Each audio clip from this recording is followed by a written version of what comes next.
Hello, everybody, and welcome to this edition of Meet, Act, and Part.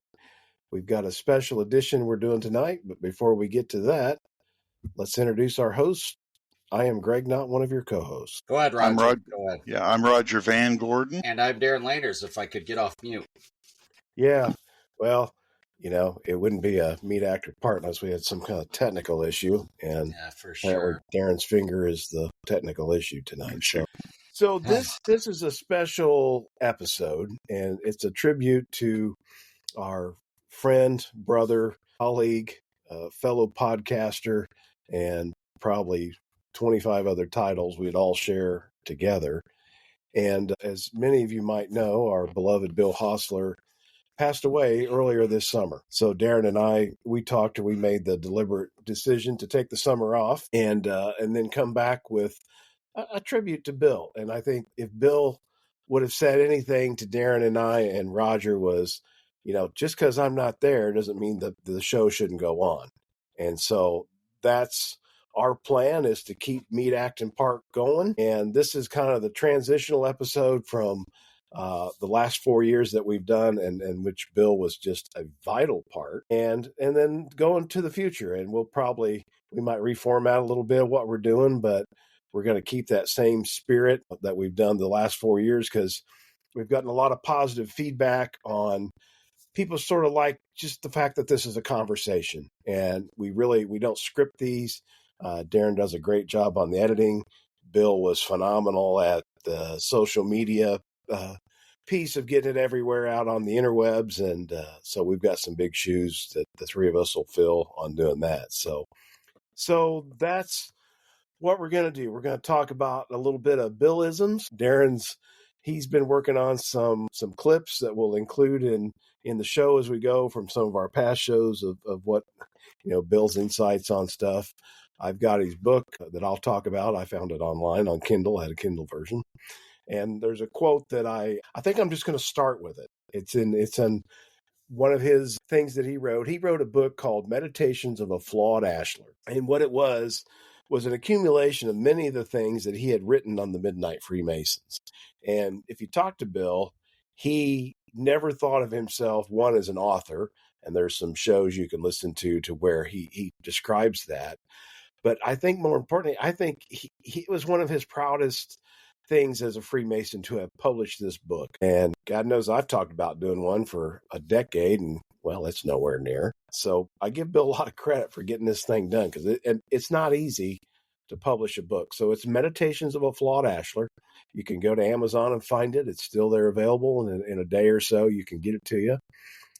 But he says in his one paragraph, he was talking about some technology, and it's number 18 if you're looking at the chapters, is I have met the enemy and he is me. And he describes some things in here of an interaction he had with a brother. But he goes, this is his close for this part. He goes, I'm sure each of you reading these words, whether you realize it or not, have an imperfection hidden deep within your ashlar. I truly believe it behooves each of us to look inward for imperfection before we continue our journey to that undiscovered country. And I just, it's funny. This was like the first thing I flipped to tonight. So this was just totally, must have been karma or something, but Bill is pulling me to that page. And I just thought, that paragraph for me really describes Bill, because he was the first guy that he never claimed to be a perfect ashlar. And that's why he named the book as such. But my gosh, the guy did so many things in Freemasonry. I'll let Roger, he can talk about the Indiana version of Bill. But, how I got to know Bill was on the virtual side, and I only met him once in person. And Darin and I can talk about that as we get into the episode. But I just wanted to start with that. And I got a bunch more thoughts I'll plug in later. But that was my little piece of it to kind of kick us off. And I just, I had a deep respect for Bill. And it's funny how you get to know somebody virtually in this 20, and you really do get to know them. And maybe Darin and I'll share some insights on the how we helped Bill at the end on some stuff. Okay. But I'm going to turn it over to Roger. You knew Bill way before, Darin and I, and you knew him from Sure. his earliest you days probably- of Freemasonry. Sure. Probably knew him the longest of all of us, honestly, Roger. I remember first time I met him and the second time that I met him. And the second time is probably the most interesting, because when I tell you that story, you'll say this is Bill. First time I met him was at a Masonic meeting up in Fort Wayne. He had not been a Mason for very long. I mean, I think just a few months maybe. And he was there. He came up, introduced himself, and he just was this gregarious, friendly man, right? And so we had a nice conversation. And I remember talking with him. Bill was not somebody that you met and forget. He just had a style about him that was just kind of big, you noticed him when you talked to him, and you didn't forget him. The second time I met him was at a Grand Lodge meeting. Actually, it was the day before the Grand Lodge, and where I met him at was at the hotel where a lot of the committees and things like this meet the day before Grand Lodge, and he was there to appear before the Grievance and Appeals Committee because someone that he was acquainted with, a brother in his area, had gotten himself into a problem, and Bill was there to defend him. And if you knew Bill, those kind of things, that thing is not surprising. If Bill believed in you, Bill would be the first to come to your defense. And I can't remember the particulars. I just remember how he was there to appear before the Grievance and Appeals Committee to defend his friend, to defend someone that he thought that maybe there was something they did wrong, but they should get back in the fraternity, and that they were important to him, important to his lodge, and that was Bill. Because a lot of times in those situations is where brothers don't want to be involved, and a brother that gets into a situation like this can feel alone. But that wasn't going to be Bill Hosler, wasn't going to allow that. Bill Hosler was there to speak up. And he hadn't been a Mason at that point in time. I bet he was maybe a Mason, I guarantee, less than 2 years. He had not been around very long at all. Bill was very active, of course, in the Fort Wayne area, held his lifelong ties to Fort Wayne. He was involved in some property management, Masonic property management, as well as Masonic bodies. He was active in Lodge, of course, as well as Scottish Rite, some in York Rite. But wherever Bill went, he made an impression, and he made a good impression. And his enthusiasm was contagious. The other thing about Bill, and I think that this goes to his writing of the book, Bill had issue with leadership, be it at the local level, state level, or national level, where he felt the leadership didn't necessarily walk the talk, or he felt that the leadership was deaf to what was going on at the local level. Bill was extremely dedicated to local Freemasonry. He truly believed that Freemasonry was local, and that is where the importance should be played, to the point, again, of his book, Individual Improvement. That is what Bill's strength was. And he didn't have a problem calling out what he thought was a hypocrisy, or he thought was either a state body or a national body that he believed was not paying attention to the importance of the local levels. And I think he did that throughout his whole Masonic time. And I think probably things like defending a friend of his at the Grand Lodge's Grievance and Appeals Committee, maybe a year after becoming a Mason, getting involved and seeing those things may have planted the seeds in him that he became what he became later on, and that was a brother that basically would be the emperor has no clothes, and pointing and saying, look, this is not right. And he wasn't afraid to call out what he thought was wrong. And that's always what I admired about Bill. Bill he wasn't going to to placate what he thought was hypocrisy or wrong as a means to, I guess, his own self-aggrandizement. He didn't care about those kind of things. What was right, and what he felt was wrong, and he was going to call it out. Yeah.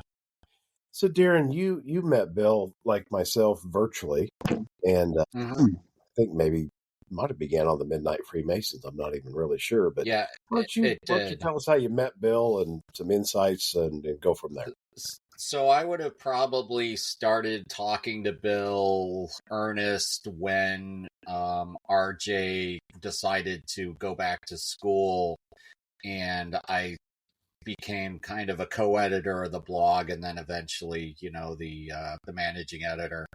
But Bill would submit articles and ask for feedback, and I'd read them and give him his feedback. And then, I don't remember what prompted it, but just one day I was like, hey, what's your number? Let's just talk on the phone, because it was easier than going back and forth. And so we just kind of established our friendship that way. Bill was always, I think, cognizant of he was a great writer, even though I don't think he felt he was.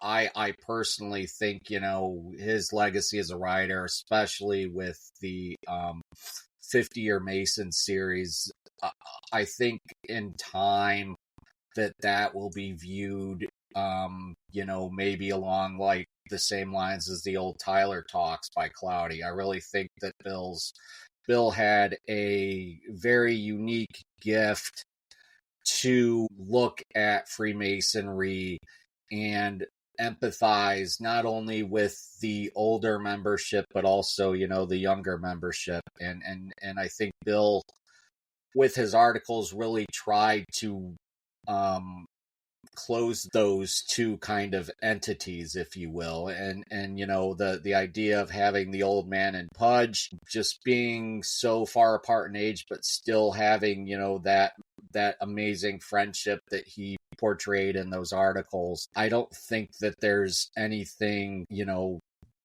that touches the idea of, the mystic tie that we all share. And I really don't think Bill knew the power of those articles, but anytime I would, meet somebody who liked the blog, they would always bring up how much they loved Bill's 50-Year Mason series. And I think, one of the difficulties for me is that it's kind of unfinished, and that, I had published kind of the article he was working on, where, to Roger's point, he was grappling a little bit with what was going on with McNaughty and all the stuff that was happening with and all of that rigmarole. Not McNulty. Who am I thinking of, Roger? Glatley, sorry, thank you. Yeah. And Bill really kind of thought, I think at first thought that Glatley was getting railroaded, and obviously, Roger, I know you know more than I ever care to know, but I really think that the last article kind of was him coming to grips with, sometimes our heroes disappoint us, and at least, in my talks with him, because he was having a hard time ending it, and he was like, I wasn't sure if I should end it where, Pudge is, that the guy basically that Pudge is defending that he's Pudge is justified, and come to find out the guy didn't do anything wrong. And I said, I think it's more powerful, Bill, if you have the guy actually be found guilty of the malfeasance, and then you have to have Pudge deal with, coming to grips with that, and the old man kind of helping him through that scenario. So, I think Bill and I are a lot alike in that regard, because I think for both of us, I think that our writing is kind of a cathartic thing. I think Bill would write 50-Year Mason articles just to kind of game plan out or map out or, express how maybe he was feeling about a certain situation that was going on, maybe in his own lodges or nationally or, whatever. But he really did truly have a gift of, I think, just being able to empathize with how, Masons think, and especially how Masons think at different ages. And I just think that, again, I'm saddened that we'll never get a conclusion to that series. And RJ and I had talked about potentially doing a team up and trying to kind of finish it out, but I just feel like that was so sacred to Bill. I wouldn't want to mess it up, and I think it's almost just better left as it is, if that makes sense. Yeah, I think that makes sense. And, let me, if I can, I want to read one of his articles. It's very short, but it touches exactly on, Darin, what you were just speaking about. This is number 26 in his book, and he calls it Masonic Influencers. And he goes, recently on a Masonic discussion board, I found myself tagged in a post. In the post, my name was included with the names of several other fellow Midnight Freemasons and other Masonic authors. The brother tagged us as some of the top Masonic influencers of today. This honor put a smile on my face, not because of the accolades, but it reminded me of all those nights not so long ago when I was a new Mason reading books and articles written by men who influenced me, Dwight Smith, Alan Roberts, Carl Claudy, and several other brethren. Men who had passed to the Celestial Lodge long before I'd ever signed my petition, and who had influenced me to lay my Masonic cornerstone in the manner that made me the man and Mason I am today.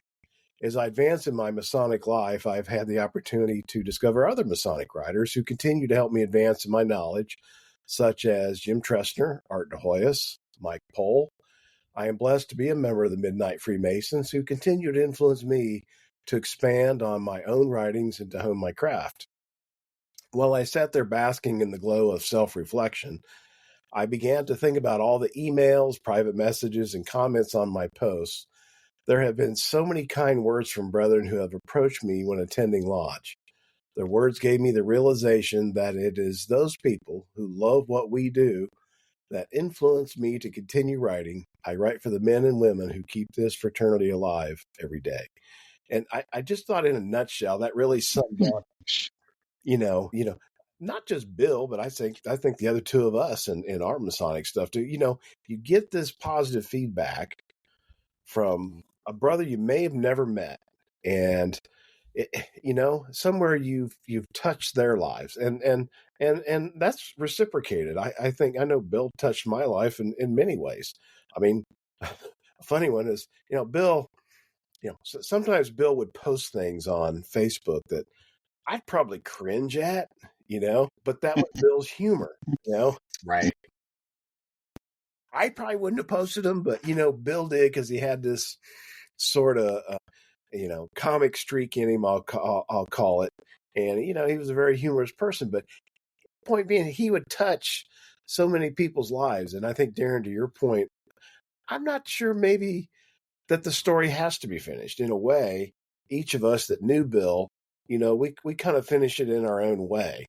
And, kind of leaving it undone lets you as an individual finish it in the method in which you think it should be. And so I think, that series was well crafted. It was over a number of years. It was over a number of topics. So there's so much there. But yet, to your point, I think, Darin, Bill did write for the common person. He was trying to, be that connector to everyday life.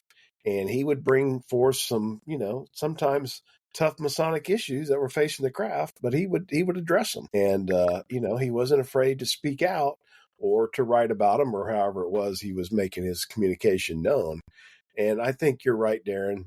That'll be a lot of his legacy is that series, because I think just like the Carl Claudy and the Dwight Smith stuff, it may have been 50 or 75 years ago that it was written, But some of those things, as we see in the craft, and Roger, we've talked about this on other shows, the cycle of things, it may seem novel to us today, but probably but yes, you've already been through it, right, Roger? I mean, you see this. Exactly. No, you're exactly right. And here's the thing about Bill that I think you can read Smith, you can read Claudy, but the difference with Bill's writing is what you said. It's relatable, and I think the reason why was Bill wasn't afraid to be vulnerable. Bill wasn't afraid for you to question.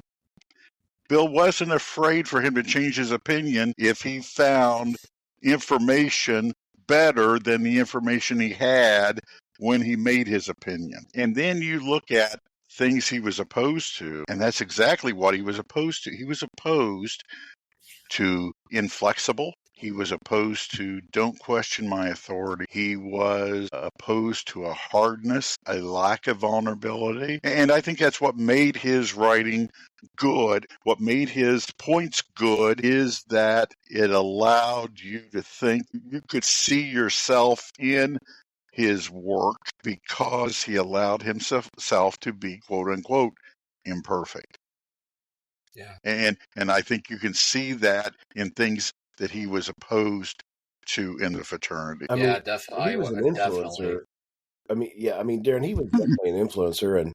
And so, Roger, let me go back again almost to that beginning of his Masonic career.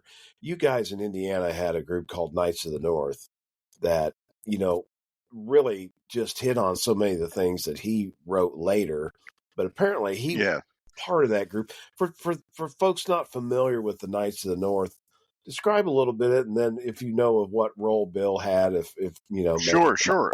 Quite honestly, and this is probably when I tell you this is probably gives some insight into Bill. Quite honestly, Knights of the North was what some may call a subversive group, a secret society in a secret society. There were things that I had done, things that another brother in the Grand Lodge had done, and there was some hard pushback on it. And what's funny, it wasn't necessarily the real old guys that pushed back. There was those that thought cheap and easy is what the fraternity should be. And everything was about running around shouting membership. And basically, and this isn't, I'm not trying to be disparaging of another group, but this kind of was just an organization to get you into the shrine. And they had what I recall or what I comment was a shrine mentality about the Freemasonry as a whole. And there was a group of us that, like Bill said, because there were a group of us in Indiana that were brought up on the Dwight Smith and a lot of the ideas of local Freemasonry being more important than any grand organization, and that the role of a lodge was to make master masons. And the battle that we had was that there were those that would say, see, you guys just want to make members too. You're just like us. You keep saying make master masons. You guys want to make members too. And we tried to point out, no, you don't get it. Do not understand. We want to make master masons, not just a bunch of members, and definitely not a bunch of members for the Shriners. That wasn't our goal. Unfortunately, because of some people after me in the Grand Lodge line, we kind of fostered this Knights of the North group, and it ended with the publication of Laudable Pursuit, of which the first person to come out and acknowledge that they were part of the Knights of the North was Chris Hodap. Bill Hosler. It was the Laudable Pursuit was not the work of any one brother. It truly was a community that put the book together. There's one section of it that, well, each of us probably have a point in it that that's not really our necessarily idea, but there's other parts of the book that is 100% what we believe in. And there's a portion of the book that I would have probably, had I been responsible for that, may have written a little different, but that's okay. But overall, I believe in what that book is what it talks about and what it is. It is, at the time it was written, which is close to 20 years now, it was a 21st answer to Dwight's "Whither Are We Traveling and Why This Confusion in the Temple." And it was written in the same kind of style as that. And Bill wrote several parts of it, because all of us pitched in parts, and Chris kind of took everybody's work and brought it together in the actual book. Which parts of the book that Bill put in, I can't remember. I'm having trouble at times remember one parts you can look at and say, yeah, that's some of me. But yeah, Bill was one of the what we would say, we call ourselves contributors to Laudable Pursuit, and that's why it's designated as being written. It's kind of like the three initiates writing the Kabbalah or something like this, right? It was contributory, and there were several of us that were contributors to it, and Bill was one of the main contributors to it. And that was the Knights of the North. And for years, like I said, we didn't advertise it because there were people in Indiana that were angry at its publication. But then a few years later, time changes and those people move on or whatever. And it's one of those things that truth and justice over time prevail. And I think that work definitely prevailed. And it's a different Grand Lodge in some respects today than what it was, even though we still have our issues. But I think that Bill was definitely the sparks of Knights of the North. Yeah. Darin, I don't know. I read that book. It was one of the earliest ones I read after being raised. And I was probably, I'm sure, surfing and found it one night. And I was just like, wow, there's so much in here that makes sense. Darin, we've talked about Masonic education extensively, both in this podcast and just informally. But, it looks like Bill was, with Roger and others that put that together. They're sort of the forerunners of where we ended up today. And what do you think Bill's influence? I know we talked long lasting, but you look at the last 15 years or so. What do you think Bill's contribution to Masonic education, with social media and all that is? I think, quite frankly, without Bill, the Midnight Freemasons blog would never have become as big as it did. I really think that Bill was always very much a techie and very much with, the technological trends, dating back to message boards or whatnot. I know that he was very active on the early Masonic message boards. We used to kind of talk a little bit about that. He was very protective of Knights in the North and anonymity of membership thereof, so I never really got or knew the impact he had on that group, just because he was very much protective of its membership and of, I think, what you guys did. But I would say definitely Bill was earliest probably Masons that really kind of used the internet and other through the message boards, and then later through social media, to reach out to other brethren, exchange ideas, and build friendships. And I think that Bill probably had a lot of folks that he communicated with that he never met in person, but he probably considered good friends.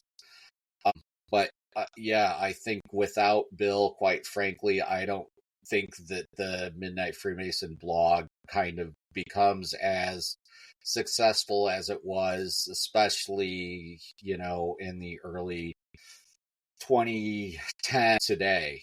Bill was a driving force behind a lot of that promotion and getting articles out there to as many different Masonic Facebook groups or Twitter, or he put them on LinkedIn. I mean, he put them everywhere. And it's it's a testament to Bill's drive to, know how important he felt the articles were on the blog.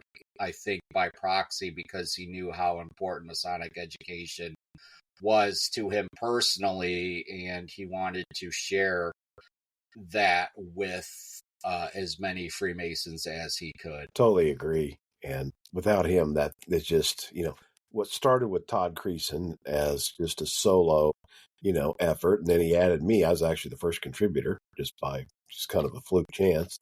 And some way, we kept adding people, but you're right. The spread of that, especially because it was really, Facebook existed, but not in the influence that we know it today. You're right. Bill's effort got that to so many people. Well, and the proof was how many people would contact us individually after we'd write an article.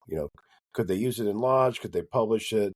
We'd hit a nerve, so to speak, on something they agreed with, or maybe didn't. They maybe not didn't agree with us. But yeah, there's no doubt. And so he was that tech savviness. He was really ahead of his time. Especially he and I were the same age. Like I think he was 3 months older than me or something is what I figured out in the end. But yeah, he was more tech savvy than me in terms of he could make a website and everything. So, one of the things I wanted to comment with Bill was his perseverance. He Right. he had shared some of this publicly, was his, health issues. And, and we would see it when we were doing the podcast. He had vision issues. And, I don't think I could have done what he did as much as he did consistently. And he'd just kind of say that, he couldn't work anymore because he was losing his vision. He'd get up though every day, and because he was essentially home by himself, and he was a full-time internet mason, is what he called himself.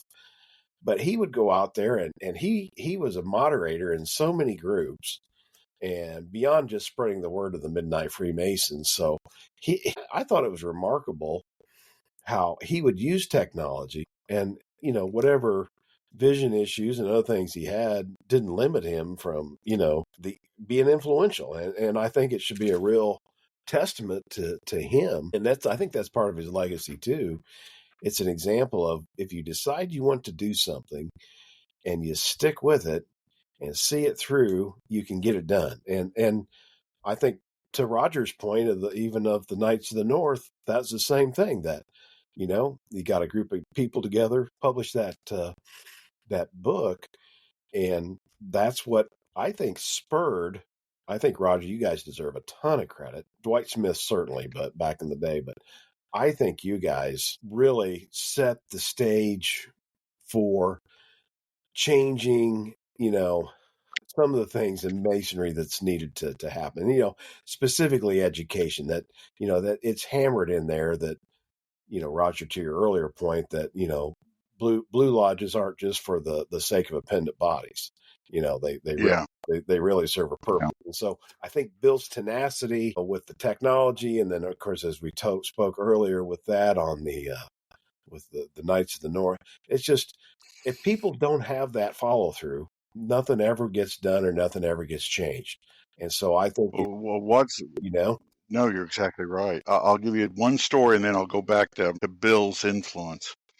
There were a Grand Master a few years before me at a Masonic meeting had said that Dwight Smith's writings was only good for a doorstop. And there was a brother that was just a couple years before me that thought that Dwight was a hindrance to progress. The interesting thing, and I think the Knights of the North had this influence, is that probably 15 years later, the brother that had spoken about Dwight maybe being a hindrance to progress was at a Masonic meeting quoting Dwight. And I think that's what happened in the Grand Lodge of Indiana. It's not to say that it has completely, enveloped Dwight, because we still have an influence that I think is counter, but it's waning, because I think that brothers, especially those brothers that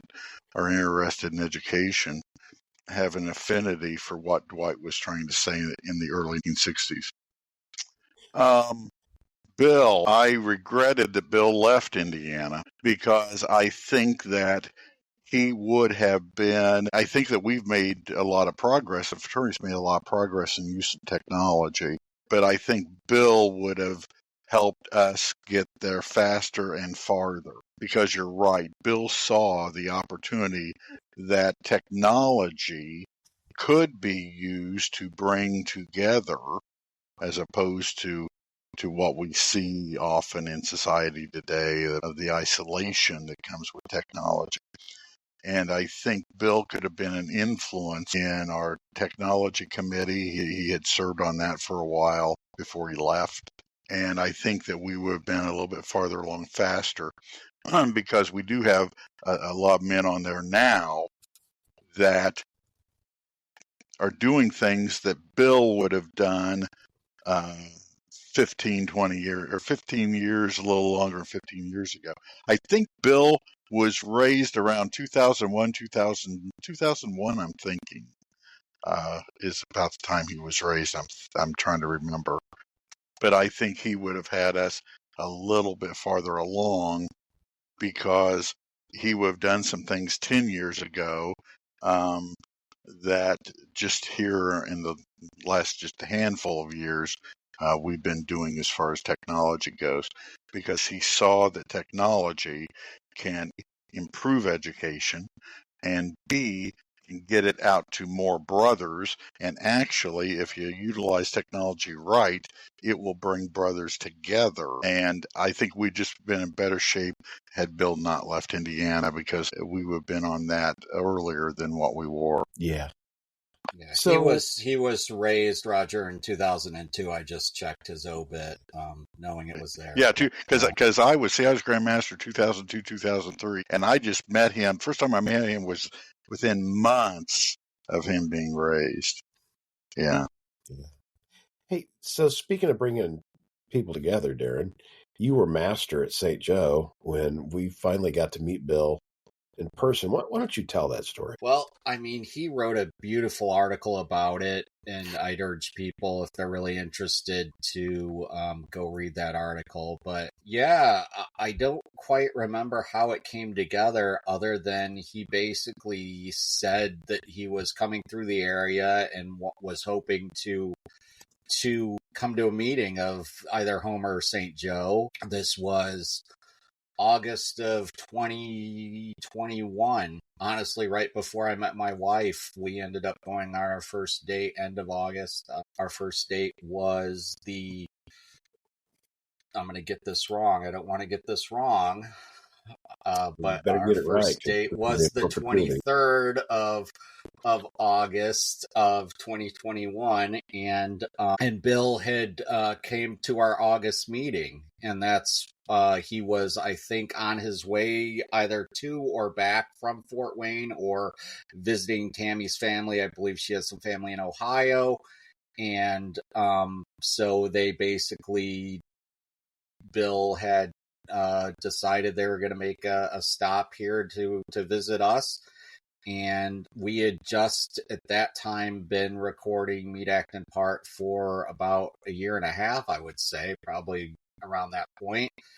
And it was awesome. I mean, to be able to meet Bill was awesome. And he's the same person in person as he was on the podcast. I mean, there was Bill did not, I think, have a false bone in his body. He really was just completely 100% genuine.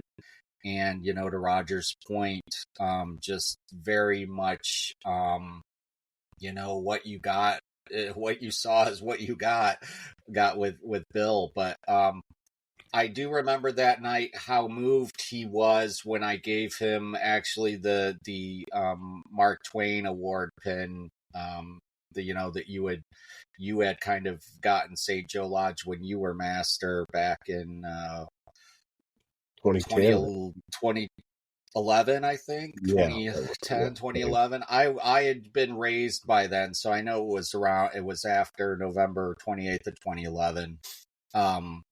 he was just tickled pink, and just, man, what a great night to be able to we I remember we ate at Rocks outside because it was during the pandemic, and just it was like we had known each other forever. I mean, that's just kind of how easy Bill was, and just yeah, I mean, it was just an extraordinary night, just to be able to sit and lodge with him, and give him some pins, and just share that fellowship with him. It was really great. And if I recall correctly, I think we ended up like talking in the parking lot for maybe 2 hours, and then he was like, and yes, and then he was like, basically, I better go back to I think Tammy wasn't feeling well, so that's why we arranged for you to pick him up, and but yeah, just an extraordinary evening, and one I'll never forget. Yeah, and and Roger, I think if there's anything that illustrates the power of this fraternity, is that you have a brother, and granted, we knew him from online, but he comes from 2 or 3 states over, comes to our lodge meeting as a guest, because you have the right to travel as a Freemason. And it's, as Darin said, it's like somebody their whole life, because you have these shared experiences. And, I think that's just one of the greatest benefits of this fraternity, is to be able to have that shared experience. Maybe not at the same time, like you say, Bill came in, a number of years before us, but it's like you just know people your whole life. It's like they're pre-screened for you. It's like they're pre-vetted for you in most cases. I mean, I don't know. I just think it's one of the most powerful things. I mean, Roger, that's how we met. I met you at Masonic Week, I think, or something. And it's like I felt like I've known you for, decades and decades. It's just because we have those shared experiences, even if they're in different lodges. So, I think we lost Roger. Yeah, well, it wouldn't be an episode if we didn't. No, but you're exactly right. I think, Darin, talk a little bit. I want to talk about the, Tammy, and and she had to be extremely gracious over the years, and patient, to let Bill spend so much time with all of us, either virtually or in person. And certainly, I'm sure she was his driver to a number of Masonic events when they lived in Texas and Arkansas and elsewhere. And so it's a great tribute to her, to have been such a vital part of, Bill's Masonic life. And my wife, your wife, I mean, it just goes to illustrate the power that you don't do this alone. And, Bill, never did it alone. And he talked about Tammy, and, he can go to his Facebook page, and there's a lot of good things he's written about, their time together. And they had been traveling and been on some fun trips to Alaska and cruises and some other things. But, I think we owe a great debt to her for allowing us to share Bill. She shared him with us, and, we're the better for it. So, Tammy, if you get to listen to this, we just want to say how humbly and deeply appreciative we are for the time you gave us with Bill as well. So. Yeah, absolutely. And, I guess I'll breach us saying goodbye to Bill, because, it's a shared experience that we have. We essentially were the last ones to basically touch Bill's casket as we pushed it into his resting space in the mausoleum there in Fort Wayne. And I have the apron that we used at his funeral, and I know I've talked with you about this, but I think we're gonna find a nice special place for it at a place we commonly lovingly refer to as the Pink House. It's Greg's clubhouse, man cave, etc. But we're gonna find a nice place of honor for that apron for Bill, just so he'll be there with us. Yeah. So, we're going to wrap this episode up, and Darin's, as you will have heard by the time you listen to this, there'll be some clips of Bill from some of the past episodes. But I just thought I would close. I just want to read his obituary. And because it in a nutshell, it encapsulates his life. And so let me read this. And it had a picture. His picture was one that Travis Simpkins drew and had of him. And it's a great picture, Bill. And Travis is so talented. So thank you, Travis, for having done that and shared that with Bill and ultimately all of us. But it goes on. It says, Bill Hosler, past master, age 58, of Cave Springs, passed away on June 6, 2024, in his home. He was born February 1st, 1966, same year as me, in Fort Wayne, Indiana, to William Carl Hosler and Margaret Ann Coyle Hosler. Bill was the eldest of three children and raised in Huntertown, Indiana. Bill was preceded in death by his parents, his beloved dog, Happy, who was 13. Survivors include his soulmate, Tammy Harmoning of Cave Springs, Arkansas, and his two siblings, Holly of Ohio and Bob of Missouri. Local services were held on Thursday, June 13th in Arkansas, and they were held in Fort Wayne on June 15th, where Darin and I attended. Bill had several careers in his life, including a decade of driving a truck. While it was not without stress, he found joy on the road because he was able to visit all 48 states and 2 provinces of Canada. He worked as a security emergency services officer at General Motors, where he met many lifelong friends. For several years, Bill was the building manager at the Fort Wayne Masonic Temple and shared so many stories of his time there. Many of the inspirations for his fictional published writings came from his time as caretaker to the old Masonic edifice in Fort Wayne, and since his earliest days, he had vivid imagination and a flair for writing. His writings have been published in the Working Tools magazine, and he was a regular contributor for the Midnight Freemasons. He's also so happy to be able to accomplish being a published author as Meditations of the Flawed Ashlar, which I referenced earlier as his book. He found joy and laughter being a co-host of Meet, Act, and Part podcast with wonderful brothers he deeply cared for. Bill, Darin, and I deeply appreciate you with that plug for us. He spent the last 14 years with his lady Tammy and their yellow Labrador named Happy, living across Oklahoma, Texas, and Arkansas. They enjoyed traveling with their precious dog to many parts of the lower 48. Within the last few years, they found joy seeing the world, cruising the Caribbean and Atlantic Islands, and had already begun planning several trips for the near future. Worshipful Brother Hosler was made a Master Mason in 2002 in Three Rivers Lodge number 733 in Indiana. He served as Worshipful Master in 2007, and in 2006 became a member of the Internet Committee for Indiana's Grand Lodge. Bill was a member of Calvin Prather Lodge number 717 in Indianapolis. He also held Masonic memberships outside his mother jurisdiction, amongst which was a perpetual membership of Ardmore Lodge number 31 in Oklahoma, and a life member of Lebanon Lodge number 837 in Frisco, Texas. Bill was a member of the Valley of Guthrie of the Ancient Accepted Scottish Rite in Oklahoma, that's southern jurisdiction, and the Valley of Indianapolis, and that's northern jurisdiction. He had served as high priest for Fort Wayne chapter of the York Rite number 19, and was commander of Fort Wayne Commandery number 4 of the Knights Templar. He was a founding member of the Masonic Society and held membership in the Dwight L. Smith Lodge of Research in Indiana, the Oklahoma Lodge of Research, the Texas Lodge of Research, and the Missouri Lodge of Research in the Scottish Rite Valley of Fayette, Arkansas.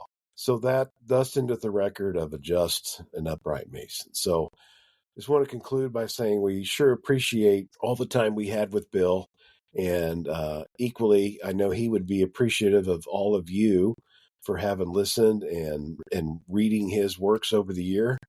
And we'll never forget him. I'm deeply honored and humbled to have been there, as Darin mentioned, literally at the end. And so I don't know of anything more powerful in this fraternity than friendship, and that friendship being something that he thought the world of us, and Darin and I being able to travel there and being there for Tammy and her family, and to participate in laying our brother to rest. So And what an honor. So yeah, just one last anecdote, if I may, Greg. At one point, and I think it was when Bill was going through some of his health difficulties, few years ago, he made me admin for all of his Facebook groups, and he manages still. I guess I by proxy manage. Not that I'm as active as he is with the management, but at least 6 or 7 different Facebook groups. But I wanted to share. I got a message. He got a message from a gentleman who wanted to review his book for a book review for, I think it was the William O'Ware Lodge, which I think is a research lodge. I had to basically say he was basically asking Bill permission to do so, and I had to basically say, unfortunately, Brother Hosler is no longer with us, but I said to him, Bill would have been tickled pink to have somebody review that book, and that's probably the greatest honor that you could give him is to do so. So I really hope that brother does review that book, and just as an honor for Bill, because yeah, what a great way to finish our episode as a tribute to Bill. And as a further tribute to Bill, Darin and Roger and I are going to keep this podcast going because we've got a lot of work yet we got to do. And we'll be having some regular episodes as we get to the fall, and we'll have some new guests. And again, all of that foundational work is what Bill helped us establish. And I can't think of any other better way to honor his memory than to keep working in the quarries of the craft as Darin and Roger and I will do. So thank you, everyone, for participating and listening. We really appreciate all of you, and hope you stay safe, and we'll be back with you soon for another exciting episode of Meet, Act, and